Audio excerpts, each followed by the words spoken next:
ओम नमः सिद्धेभ्यः। प्राकृत अनुरागी सभी महानुभावों को मेरा डॉक्टर पुलक गोयल का यथा योग्य अभिवादन।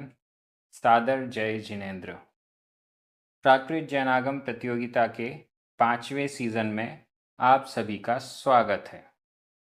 आज इस वीडियो के माध्यम से प्राकृत जैनागम प्रतियोगिता के पाठ्यक्रम के अंतर्गत शब्दार्थ क्रमांक 1883 से लेकर 1898 तक के शब्द आ रहे हैं।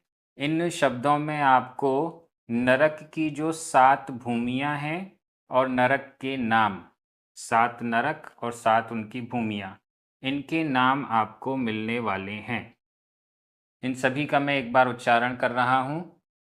आप वीडियो को यहीं पॉज करें, इन सभी शब्दों को अपनी कॉपी में नोट करें, खोजें इनके प्राकृत रूप को और फिर इसी वीडियो में आपको इनके प्राकृत रूप उत्तर के रूप में भी मिल जाएंगे और थोड़ा बहुत इनके बारे में एक आध शब्द, एक आध लाइन मैं समझा भी दूंगा कि ये क्या है।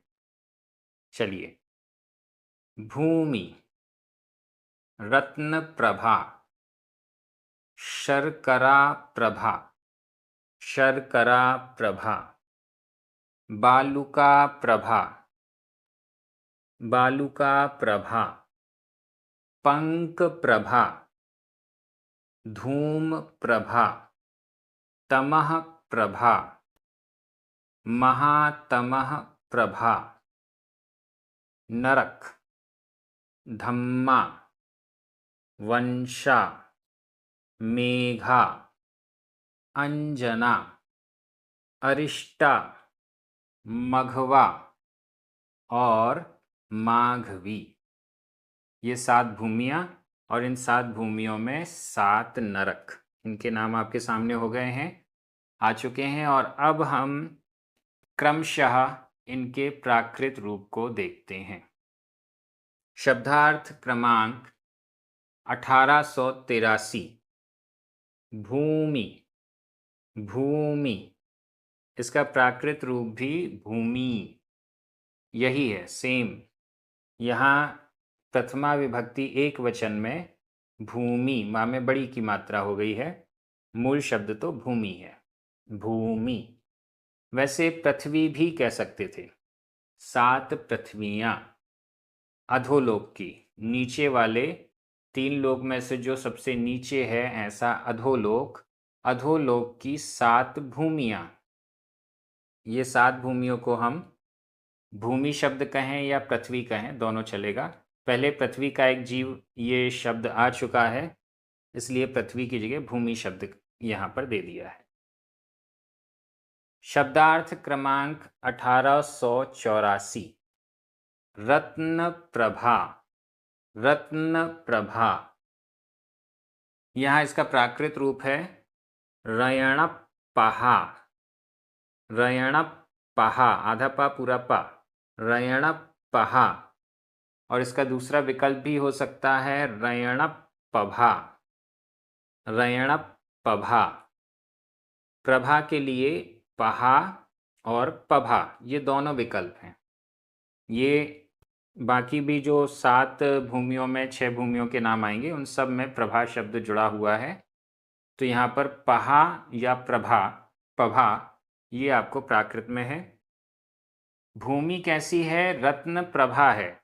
उस भूमि की जो चमक है वो रत्नों की प्रभा यानी कांति वाली है। ऐसी चमक पहली भूमि में है।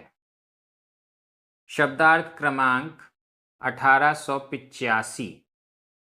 शर्करा प्रभा, शर्करा प्रभा। इसका प्राकृत रूप है सक्करपभा, आधा का पूरा का, आधा प पूरा प, सक्करपभा। पहा भी हो सकता है, यहाँ पभा कर दिया हमने, सक्करपभा। शक्कर के समान प्रभा वाली, शक्कर भी चमकती है, रत्नों जितनी तो नहीं चमकती है, लेकिन फिर भी शक्कर चमकती तो है। तो दूसरी भूमि जो है वो शक्कर के समान कांति वाली है। शब्दार्थ क्रमांक 1886, बालुका प्रभा। बालुका प्रभा, इसका प्राकृत रूप है वालुवपभा। वालुवपभा, यहाँ पर आधा पा पूरा पा, वालुवपभा, बालुका प्रभा। बालुका, बालुका का अर्थ है रेत। रेत भी थोड़ा चमकती है। हम देखते हैं सूरज की किरणें रेत पर पड़ती हैं, हल्की फुल्की रोशनी, चमक उसमें भी दिखाई देती है, लेकिन शक्कर से कम होती है वो चमक। तो वह बालुका प्रभा, रेत की प्रभा यानी कांति के समान, वह तीसरी भूमि होती है। शब्दार्थ क्रमांक 1887, पंक प्रभा। पंक प्रभा, इसका प्राकृत रूप है पंकपभा। पंकपभा, पंक प्रभा, पंक यानी कीचड़, कीचड़ के समान कांति वाला। कीचड़ के समान कांति का मतलब है कि अब कांति जो है धीरे धीरे घट रही है। रेत जैसी कांति अब कीचड़ जैसी कांति तो बची नहीं है, फिर भी कीचड़ जैसा हम कह सकते हैं। कीचड़ जैसी कांति की बात है, भूमि कीचड़ वाली है ऐसा नहीं है। शब्दार्थ क्रमांक 1888, धूम प्रभा। धूम प्रभा, इसका प्राकृत रूप है धूमपभा।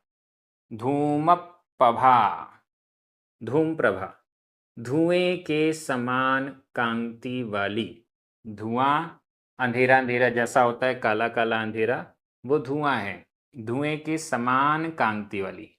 धुआं नहीं है उस पृथ्वी में, लेकिन वो पृथ्वी की कांति ही धुएं जैसी है। शब्दार्थ क्रमांक 1889, तमः प्रभा। तमः प्रभा, इसका प्राकृत रूप है तमपभा। तमपभा, तम का अर्थ होता है अंधकार। अंधकार के समान कांति है जिसकी। अंधकार मतलब अंधकार ही है, कांति तो क्या है, अंधकार ही है। वहाँ पर जो मिट्टी है वो इतनी काली होती जा रही है कि वो अंधेरे जैसी लगती है। शब्दार्थ क्रमांक 1890, महातमः प्रभा। महातमः प्रभा, इसका प्राकृत रूप है महातमपभा। महातमपभा, महातमः प्रभा, घोर अंधकार, गुप्त अंधकार, कुछ भी नहीं दिखता। अंधकार में तो फिर भी थोड़ा बहुत दिख जाए, लेकिन महातम, घोर अंधकार, एकदम काला, सुर्ख काला, ऐसी वहाँ की मिट्टी होती है, वह भूमि होती है। अब इन पृथ्वियों में एक एक नरक के बिल होते हैं। ये तो पृथ्वियाँ हो गई। इन पृथ्वियों में जैसे चूहे के बिल होते हैं, उसी प्रकार से ऊपर से नीचे की तरफ नरक के बिल होते हैं, उनके नाम भी आएंगे। शब्दार्थ क्रमांक 1891, नरक। नरक, इसका प्राकृत रूप है णरयो। णरयो और णरओ दोनों कह सकते हैं, या अ। णरयो, णरओ, नरक। नरक वो जगह है जहाँ पर पापी जीव जन्म लेते हैं, आपस में लड़ते झगड़ते रहते हैं, दुखी दुख वहाँ पर होता है, लड़ाई झगड़ा, भूख प्यास, मौसम इत्यादि सारे दुख जो हम यहाँ सोचते हैं उससे भी अनंत गुना ज़्यादा कष्टकर वहाँ के कष्ट होते हैं, दुख होते हैं।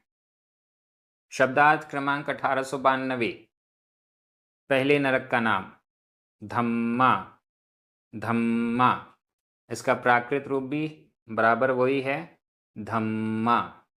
धम्मा, यह पहली पृथ्वी रत्न प्रभा में पहला नरक है, धम्मा। एक ही नरक है ऐसा नहीं, बहुत सारे नरक हैं, लेकिन उन सब का नाम पहले नरक का सामूहिक रूप से धम्मा। शब्दार्थ क्रमांक 1893, दूसरे नरक का नाम वंशा, वंशा। इसका प्राकृत रूप भी वंसा, वंसा। दूसरी पृथ्वी शर्करा प्रभा में ये वंसा नाम के नरक के बिल हैं, बहुत सारे, लाखों की संख्या में। शब्दार्थ क्रमांक 1894, मेघा, मेघा। प्राकृत रूप भी इसका बराबर वही है, मेघा, मेघा। यह तीसरा नरक है। तीसरी पृथ्वी शर्करा प्रभा के बाद बालुका प्रभा, बालुका प्रभा नामक तीसरी पृथ्वी, तीसरी भूमि में ये तीसरे नरक हैं। मेघा नाम के नरकों का समूह है। शब्दार्थ क्रमांक 1895, अंजना, अंजना। इसका प्राकृत रूप है अंजणा, अंजणा। यह चौथा नरक है।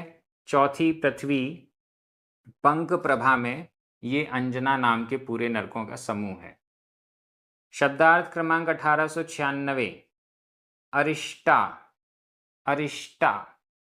इसका प्राकृत में रूप है अरिट्ठा, आधा ठ, अरिट्ठा, अरिट्ठा। यह पांचवा नरक है। पांचवी पृथ्वी धूम प्रभा में अरिष्टा नाम के नरकों के बिल हैं। शब्दार्थ क्रमांक 1897, मघवा, मघवा। इसका प्राकृत रूप भी मघवा। ये छठवां नरक है। छठवीं पृथ्वी तमह प्रभा, इस तमह प्रभा नाम की छठवीं पृथ्वी में ये मघवा नाम के नरक हैं।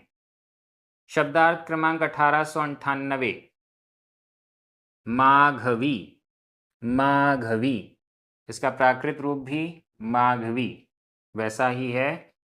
ये सातवें नरक के नाम हैं।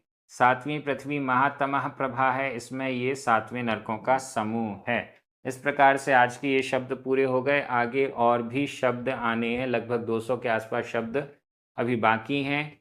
YouTube चैनल को ज़रूर सब्सक्राइब कीजिए। अपने घर परिवार मित्रों से सभी से प्राकृत जैनागम प्रतियोगिता में जुड़ने के लिए कहिए। YouTube चैनल को सब्सक्राइब करवाइए। सभी को सादर जय जिनेंद्र।